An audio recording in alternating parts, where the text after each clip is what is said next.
The Midnight Dispatch is a fictional podcast inspired by real people and events. Characters have been dramatized for entertainment purposes and artistic exploration. This is not a documentary. It is a work of imagination and may not be suitable for all audiences. Listener discretion is advised. Scene 1. The world is ending. Twice. The embers of last night's fire still glow in the hearth, casting a drowsy amber haze over crumpled newspapers blaring of Jack the Ripper's latest atrocity. A pale, mist-laden dawn filters through the narrow window, stealing silvered shadows from the musty books that pile around Oscar Wilde's reading chair. The air flavors burnt oak and the faintest whisper of brandy, clinging to the curls of smoke that drift from an upturned glass. Oscar sits back, one booted foot pressed against the ottoman, as though the weight of London's terror could be held at bay by nothing more than cultivated leisure. With a languid flick of his wrist, he sweeps aside the pile of unopened letters, each envelope an invitation to flattery or a plea for patronage, and pauses before breaking their seals, bracing himself for the first polite entreaty of morning. 2 letters sit before him. He breaks the crimson seal and slides out a sheet of heavy cream paper, its surface smooth under his fingertips. The handwriting, broad loops and tightly coiled capitals, was unmistakably P.T. Barnum's, yet the usual flamboyant flourish was absent. Instead, terse lines in black ink spilled across the page. My dear Oscar, I find myself in dire straits and must entreat your counsel at once. He frowns reading on, each sentence growing more insistent, more urgent, until the last word leapt from the page like a summons. The letter throbbed with desperation rather than spectacle, and for a moment the crackling fire and the horrors of Whitechapel receded, eclipsed by his friend's unexpected plea. The last time Oscar had heard from Barnum was more than a year ago, an invitation as grand and theatrical as the man himself, promising a meeting in London and an introduction to Harry Houdini. It had arrived with all the ornament one might expect, bold, exuberant, impossible to ignore. Since then, the world had grown quieter, as if some of its color had faded with Barnum's absence. Wilde read the words aloud. Houdini is in trouble. Budapest has imprisoned him and won't let him go. I need you now. Wilde sighs, barely shifting in his seat, but his fingers tap once against the desk in a quiet, thoughtful motion. A magician trapped in a city that doesn't let people go. Curious. He picks up the second letter, this one from Arthur Conan Doyle. The envelope is crisp, the ink precise. Doyle, ever the man of reason, has chosen his words with measured intent. Wilde reads, his sharp eyes scanning for hesitation, for anything unspoken between the lines. Doyle has accepted his offer to help investigate the Ripper murders. A slow smile forms. He dips his pen in ink, crafting his reply with effortless amusement. Doyle, my dear fellow, at last you have come to your senses. It has taken shadows, bodies, and no doubt a fair amount of stubborn refusal, but nonetheless, I welcome your newfound enthusiasm. I'm about to depart for Budapest to free a magician from a prison that seems reluctant to part with him. No doubt you sympathise with his plight. Try not to dissect the mysteries too eagerly before I return. I would hate for you to reach conclusions before I have a chance to argue against them. And if you do, be sure to have whiskey on hand. The ink dries as Wilde folds the letter, sealing it without ceremony. He finishes his drink, tugs on his coat, and sets off for Hungary. The rest of the mail can wait. I've already received 2 letters this morning, both urgent in their own way. I can only assume the world is ending twice. How fascinating.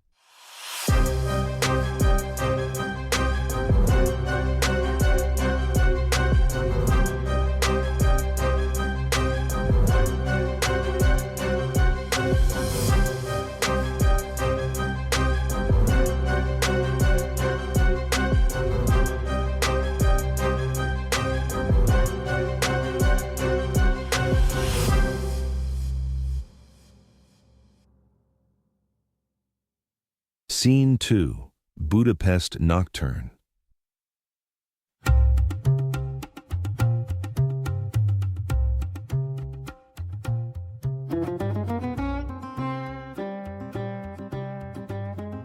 Budapest greets Wilde with a heavy, knowing silence. The city is neither welcoming nor hostile. It simply watches, ancient and unmoved by the affairs of men. The architecture looms like forgotten monuments to an older era, streets twisting in ways that feel just slightly wrong, as if the city refuses to be navigated easily. The Danube reflects in dark silver, whispering beneath bridges that seem to stretch farther than they should at night. The mist rolls thick, clinging to stone facades and curling into alleyways that hold secrets no historian could properly document. The 3-day journey, 2 trains and a ferry, passed in a blur for Wilde.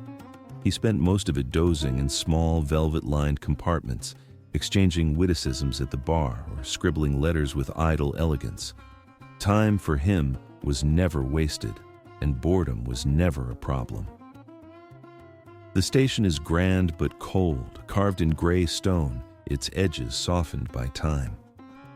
The energy here is different, not the pulsing life of London, nor the extravagance of Paris. Budapest does not care about spectacle. It has seen centuries of rulers come and go. It has watched empires rise, fall, and rebuild. It remembers and waits without urgency. Oscar steps onto the platform, adjusting his coat and readies himself for bureaucracy, intrigue, and the usual tangled affairs of politics. What he does not expect is William Melville, standing perfectly still in the curling mist, watching Wilde as if he's known his exact arrival time for days. William waits, half hidden by darkness, posture too rigid for a man unimpressed by superstition. Oscar slows mid-stride, tilting his head slightly, measuring Melville's presence like an unexpected chess piece. Ah, William, either Budapest has an impeccable intelligence network, or you've made the troubling habit of knowing my travel plans before I do. His voice carries amusement, but there's an edge beneath it. Melville's presence is no coincidence. As usual, he doesn't bother with formal greetings. His hands rest in his coat pockets, posture precise, tone clipped. Budapest listens, Oscar. It is not a city that allows visitors to arrive unnoticed. Then, just enough hesitation to let Wilde suspect there's more beneath the surface. You're here for Houdini, I presume. You're wasting your time if you think this is merely about a magician's stunt gone wrong. I must admit, William, I know nothing of stunts or wrongdoings. I merely received word that an old friend needs help, and like I always say, desperate friends make the best acquaintances. Tell me what you know about this mess. As you probably know, Harry Houdini made his name with dramatic escapes. Water tanks, chains, iron cuffs, the whole spectacle. What fewer people realize is that he spent just as much time exposing fake spiritists as he has performing on the big stage. He understands every hidden wire, stooge, and trapdoor. He knows all the tricks, and he never hesitates to expose the charlatans who prey on the grieving. Wilde was vaguely aware of Harry's flirtations with mysticism. It was said that he and his wife, Beatrice, hosted some of the most dazzling séances in recent memory, though for Houdini, it was all theatrical flair, a performance like any other. Still, there were many who treated spiritualism not only as sacred truth, but as serious business, and for some, a highly profitable one. Houdini had been recently drawn to a séance by whispers of communion with the dead, and midway through the ritual he blacked out. Blacked out? That doesn't sound like a common parlour trick. Precisely. He came to with the room in shambles. Chairs overturned, a crystal globe smashed, and 2 of the guests bruised within an inch of their lives. How delightfully uncivilised. One suspects the spirits were feeling particularly quarrelsome that evening. The organisers weren't mere charlatans. These were men of rank, lords, magistrates, even a bishop. They greased the palms of the constables, sealed off the séance room, and purged every clue. All the testimony's been scrubbed clean and no one is talking. We know the room was wrecked and 2 guests left bloodied, but it's impossible to say whether Houdini was set upon by masked attackers or if he alone bore the fury of those blows. All that remains certain is that Houdini's been hauled off to Vármegye Tower and locked away. Nothing quite says credibility like a bishop in a séance circle. When the clergy and the gentry conspire to silence a scandal, one can be sure the scandal is worth hearing.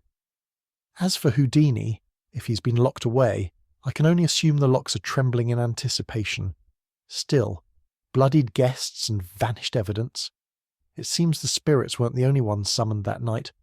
Perhaps whatever happened during Houdini's séance didn't just disrupt the performance, it disturbed something better left alone. Budapest had settled into its nocturnal rhythm, carriages rattling along Andrassy Avenue, laughter rising from smoky cafes, and the distant chime of St. Stephen's Basilica echoing across the rooftops. Inside the Grand Hotel Royal, the city's bustle gives way to a more deliberate hush. Wilde and Melville have retired to the lounge after dinner, the weight of travel replaced by the sharper pull of purpose. Their coats hung nearby, still damp with Danube mist, and the fire crackled with the kind of warmth that invited confidences. It was here, beneath the soft glow of gaslight and the velvet hush of Empire-era elegance, that they begin to speak of the two men who might hold the first threads of the mystery. So, where do we start? Intelligence has been thin. I've managed to locate only 2 individuals willing to speak, and even that's generous. The first is a socialite, Count Laszlo Teleki. Old family, old money. He was at the séance, though he insists he was merely a curious observer. He's been evasive and scared, claims this was no common séance. Aristocrats are like locked drawers, ornate, expensive, and usually hiding something embarrassing. Still, little information is still a step above none, and aristocrats do love the sound of their own secrets. The second is a former guard from Vármegye Tower, the prison where they're holding Houdini. His name is János Farkas. He was dismissed under vague circumstances. Drinks too much, talks too little, but there's something in his eyes, like he's seen more than he can explain. He won't be easy, but he's been inside. He knows the layout, the routines, and he's hinted that prisoners have been disappearing quietly and without record. Vanishing acts in a prison. Houdini would be flattered if he weren't the one behind the bars. The lounge had quieted to a gentle murmur, broken only by the soft clink of glassware and the low exchange of goodbyes as the last guests drifted off to their rooms. Wilde and Melville sat in high-backed chairs near the hearth, where the fire had dwindled to a warm, amber glow, its embers fading like the final blush of sunset. We'll need to tread carefully. The city's already whispering about the séance, and Houdini's name carries weight. Too much of it, perhaps. Then let us tread with style. If we're to be watched, we may as well give them something worth watching. Tomorrow we set things in motion. I've arranged for our first audience with the Count at his social club. We'll find him there, no doubt cloaked in charm and cigars. The guard follows in the afternoon. With luck, he'll have found his congeniality at the bottom of a bottle by then and be ready to talk. Splendid. I do enjoy a good mystery with a touch of aristocracy and a hint of gin. William rises, adjusting his coat. Get some rest. We'll need clear heads in the morning. I shall do my best to disappoint you. They exchange a nod as Melville exits, his footsteps fading into the corridor. Oscar lingers a moment longer, gazing into the fire's dying embers. A city of shadows, secrets, and séances. I believe I'm going to enjoy this.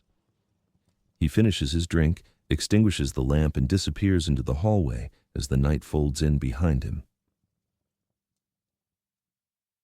Scene 3. Shadows and Smoke. The city woke slowly, like a Baroque painting stirring to life. Mist curled along the Danube, softening the iron bones of the bridges and blurring the line between Buda's hills and Pest's sprawl. Trams clattered along their tracks with a metallic ring, their yellow paint dulled by the morning haze. The scent of chimney smoke and fresh pastry mingled in the air, and pigeons scattered from the feet of early risers crossing Szabadság tér. Oscar Wilde and William Melville walked side by side, their pace unhurried but purposeful. Oscar, wrapped in a velvet overcoat of deep plum, walked with the languid grace of a man who had never rushed a day in his life. His cane tapped rhythmically against the pavement, more for style than support. Beside him, Melville moved with the quiet precision of a man trained to notice everything and say very little. His dark coat was plain, his hat pulled low, but his eyes missed nothing. They passed beneath the arch of a crumbling tenement where laundry hung like faded flags of surrender. A violinist played a mournful tune near the entrance of a cafe, his case open for coins, the melody curling through the morning air like smoke. Wilde paused to listen, his expression distant, while Melville's gaze remained fixed on the building ahead, a narrow townhouse with a discreet brass plaque that read simply Tarsasag, the Society, its windows shuttered and curtains drawn tight against the daylight. Inside, the private club was dim and hushed, its walls lined with oil portraits of men who had once mattered. The air smelled of old parchment, burning tallow, and something faintly medicinal. A fire crackled in the hearth, though the morning was warm. Count Laszlo Teleki stood when they entered, though his posture betrayed no welcome. He was pale, his hands trembling slightly as he gestured them to sit. His eyes darted to the door, then to the windows, as if expecting someone, or something, to burst through. You shouldn't have come. They're watching. They always are. Wilde sank into a leather chair while Melville remained standing. He retrieved a small notepad and pen from the inner pocket of his coat. Tell us what happened. All of it. It was supposed to be an evening of spectacle, a bit of theater, nothing more. The Count hesitated, then poured himself a drink with shaking hands. The glass clinked against the decanter like a warning bell. You invited Houdini. Surely you expected more than nothing. He was curious, skeptical, of course. He was just as anxious to come as we were to have him. Said he wanted to see the tricks behind the curtain. Who knows, maybe he was anxious to learn some new techniques for his own performances. He was born here in Budapest and knows some of the main players in the spirit game. And the medium? Madame Virel, French, or claims to be. She brought her own materials, candles, crystals, and the incense. I didn't question it. She said it was traditional, sacred. I thought it was part of the act. Describe it. Green, thick, not like any incense I've smelled before. It clung to the air, sweet at first, then sharp, like mint and rust. Mint and rust. A curious bouquet for a séance. People started to sway, eyes fluttering. I thought it was working. Hypnosis, suggestion, whatever. But Houdini, he stiffened, like he was fighting something. And then what happened? Then the masked men came in. The masked men. You said they entered after the incense was lit. No, that's not quite right. They didn't enter. They were already there. They came from the back, through the service corridor. I didn't even see the door open. One moment we were in the séance, the next, they were just there. And what kinds of masks were they wearing? Scarves, green silk, wrapped high over their faces, only their eyes visible. Not like costumes, more like uniforms, coordinated. Like they belonged to something. Yes, they moved with purpose, no hesitation. They didn't speak, just began escorting the guests out, one by one. They moved in unison. When the guests began to swoon, they rose, calm, silent, and began escorting them out. No one resisted. It was like they were under a spell. And no one questioned it? They couldn't. The incense, it had them dazed, docile, like they were sleepwalking. But Houdini wasn't. He was fighting it. I saw him blink, shake his head like he was trying to stay conscious. After they escorted us all out of the room, one of them approached Mr. Houdini. He had something in his hand, a small vial. He uncorked it, and this green vapor hissed out. The same color as the scarves? Exactly. Houdini inhaled it, and instead of collapsing, he exploded. He threw the man across the room. The other tried to subdue him, but he was like a furious storm. I only remember parts. I was not fully awake. It was dark, and I was trying to see through a crack in the door from the back room. And the others? Gone. When I came back, the guests were gone. The medium too. Just Houdini, panting, blood on his hands, and the room in ruins. The two men in masks beaten to a pulp, groaning on the floor.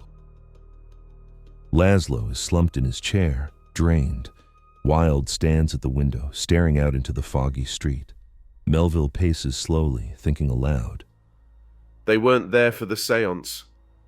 They were there for Houdini. The incense was a smoke screen, literally. A way to dull the crowd, clear the room, isolate him. And the green gas. Some mind-altering hallucinogen, maybe. Probably meant to knock him out. Quietly. Cleanly. But they miscalculated. The mind of Harry Houdini is a fortress. They tried to sedate him and woke the beast instead. How terribly unfortunate for them. Who would do this? Why? That's the question, isn't it? Men in matching scarves, moving like soldiers, no names, no voices, and a medium who vanishes the moment the plan fails. This wasn't a séance. It was a snare. You think it's some kind of organization? Oh, I think it's worse than that. I think it's a society. The kind that doesn't advertise, the kind that doesn't fail twice. Come to think of it, they didn't even fail once. Their kidnapping may not have went as planned, but the end result is the same. Harry's still locked in a cell. We should find this Madame Virel. She's gone. Gone? Vanished. No forwarding address, no carriage, no trace. Her room upstairs, empty. Not a hairpin left behind. So she was never just a medium. She was the match, and someone else struck the flame. A long silence drifts by as the men contemplate. This wasn't random. It was orchestrated. The incense, the gas, the timing, the men in scarves, all of it. Whoever they are, they're organized. They're patient. And they're powerful enough to vanish a woman in the middle of a crowded city without a whisper. Laszlo, we are not on the record here, and as far as I'm aware, no one knows about our meeting today. Please do protect yourself. Don't travel alone. Be cautious. They came for Houdini under the guise of shadows and smoke, but what they left behind was louder than any scream: silence. Laszlo had spilled what little he knew, and now the whole affair had been swept clean. Madame Virel was gone, vanished like one of the ghosts she claimed to summon. Mysteries stacked upon mysteries, and the day was far from finished. There were still questions in the air, and it was time to knock on the next door. Scene 4. They never stopped. The Shirka Maxka wasn't the kind of place you found. It was the kind of place you ended up. Tucked between a shuttered tobacconist and a crumbling tenement, it clung to the edge of the city like a bad habit. Inside, the air was thick with pipe smoke and the sour tang of cheap palinka. A few gas lamps hissed along the walls, casting a jaundiced glow over cracked mirrors and faces that would rather go unnoticed. In the back, beneath a flickering bulb and a ceiling stained with smoke, a man nursed a drink with both hands like it might run away. His coat was threadbare, his eyes bloodshot. The uniform was gone, but the weight of it still hung on his shoulders. I wasn't there when they brought in Houdini. They had already pushed me out by then, said I was unfit for duty. What they meant was, I saw something I wasn't supposed to. He takes a long drink, then sets the glass down with a soft clink. There's a corridor beneath the east wing, not on any map. Stone older than the rest of the prison, older than the city maybe. I followed a cart down there once, thought it was laundry. It wasn't. What was it? Melville is scratching notes in his notebook, listening intently. People strapped to gurneys, tubes in their arms, some of them unconscious, some humming, like something inside them was still moving, even when they weren't. I think they were taking the prisoners who had no family or ones they thought might not be missed. He leans in, voice low. They weren't prisoners, they were experiments. Ah, the old secret underground laboratory twist. I was beginning to worry this story might be ordinary. You think I'm lying? No, I think you're telling the truth, and that's precisely what makes it so inconvenient. My friend is in that place now, and it's already dangerous enough being my friend without adding secret laboratories and humming corpses to the narrative. Who was running it? I don't know for sure. They didn't speak. Just nodded to the guards who let them through, like they belonged there more than we did. Green scarves, uniformed but no flags or insignias. Definitely not doctors. And you reported this? To who? The warden? He was one of them. Or working for them. I don't know. All I know is 2 days later I was dismissed. No pension, no explanation, just a warning for me to forget what I saw. And did you? I tried. But then I heard about Houdini. And I knew they hadn't stopped. Did you ever see anyone else? Was there someone giving orders? Perhaps someone in charge? Not directly. They kept to the shadows. But I heard whispers. The guards talked when they thought no one was listening. They always do. It's their only form of poetry. There was a name that came up more than once. They called him Rasputin. We were supposed to pretend as though he never existed. Who was he? No one knew, or if they did, they didn't say. He didn't come often, but when he did, everything changed. The halls went quiet, the guards stood straighter. And we were told, don't look at him, no eye contact, not even a glance. Figures. The end of the world comes robed and barefoot. Nothing says evil doing like vows of silence and poor hygiene. I never saw his face, just the shape of him. Tall, often hooded. He moved like he didn't touch the ground. Long beard and disheveled, spent most of his time with the warden. William closes his notebook, voice tight. We need to get him out. Tonight, if possible. You won't make it through the front, not unless you've got clearance or a death wish. If Harry's still Harry, the locks and handcuffs won't be the problem. He could pick those in his sleep. It's the walls, the guards, and whatever's humming in the dark that worry me. You want to get him out? Then don't go in like thieves. Go in like you belong. Visitors? Exactly. They still allow them under strict supervision, but it's your best chance to see him without raising alarms. Well, I've always had a knack for charming wardens, and if Harry's still breathing, I imagine he's already halfway out of his cell. I can't go in. Not officially. If this goes wrong, British intelligence can't be tied to a prison break. Understood. You'll be our man on the outside. You'll need papers, something convincing, and a reason to be there. I'll be a concerned cousin, estranged, eccentric, and entirely too curious for my own good. William here can get me the right documentation. And if things go sideways? Then I suppose I'll finally get to see what the inside of a cell looks like. Oscar and Melville grab their coats and toss a few coins on the table. If you find him, don't stay long. That place changes people. Some don't come back. Some come back wrong. Then we'll make sure he comes back right. You know, Melville, I always suspected I'd end up in prison one day. I just assumed it would be for something far more glamorous, like art or scandal, not visiting hours.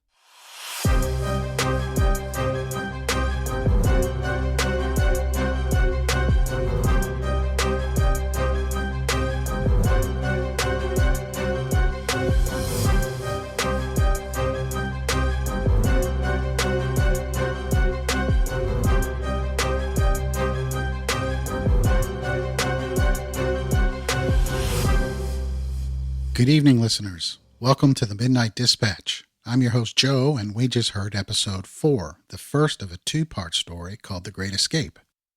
That creepy fortune teller warned us it was coming, and well, here we go. If you like the show, do me a favor and drop me a positive review over on Apple Podcasts. Not only is it encouraging for me, it really does spread the word to new listeners. The algorithm is weird like that, and without momentum, it just doesn't go very far. I do want to take a quick sec to give a big shout out to all the folks who have listened and are spreading the word. We have a ton of new listeners tuning in from my home state of Kentucky, several in Texas, some in Chicago and Ohio, a few in the United Kingdom, and one lone listener in Poland. Hey to all of you out there, and thanks for joining us. So this episode plunges us into the misty depths of Budapest, with Oscar Wilde and William Melville unraveling a mystery that dances between séance smoke and secret societies. Let's unpack the real history behind the fiction and spotlight the enigmatic figure of William Melville. Melville led the Special Branch and later the Secret Service Bureau, which evolved into MI5. His work laid the foundation for British intelligence operation, and he's been coined as the first spy master of the modern age. He used the codename M, and yes, he is the same M that inspired Ian Fleming's James Bond character. Melville's covert work and leadership style started that whole cool, calculating spy archetype that has been so popular today. He was a master of disguise and infiltration. He often embedded himself in anarchist and revolutionary circles, often going undercover to thwart plots against the monarchy. He was the main player behind exposing the 1887 Jubilee plot against Queen Victoria. Melville reportedly did have a real-life friendship with Harry Houdini, who was fascinated by espionage and illusion. Houdini even taught Melville some simple escape techniques, including how to pick the lock from handcuffs. He was a man of few words and many secrets, known for his terse style and strategic mind. Melville's presence amplifies several key themes in this episode, the first being control versus chaos. Melville is the embodiment of control, precise, methodical, and unflinching. His calm demeanor contrasts with the chaos of Houdini's imprisonment and the séance gone wrong. He's the anchor in a world that seems to be unraveling. Another theme would be truth and silence. Melville doesn't speak unless necessary, but when he does, it's surgical. His silence isn't absence, it's strategy. This reflects the episode's broader theme that silence can be louder than words, especially when used to conceal power. Another theme is the machinery of secrecy.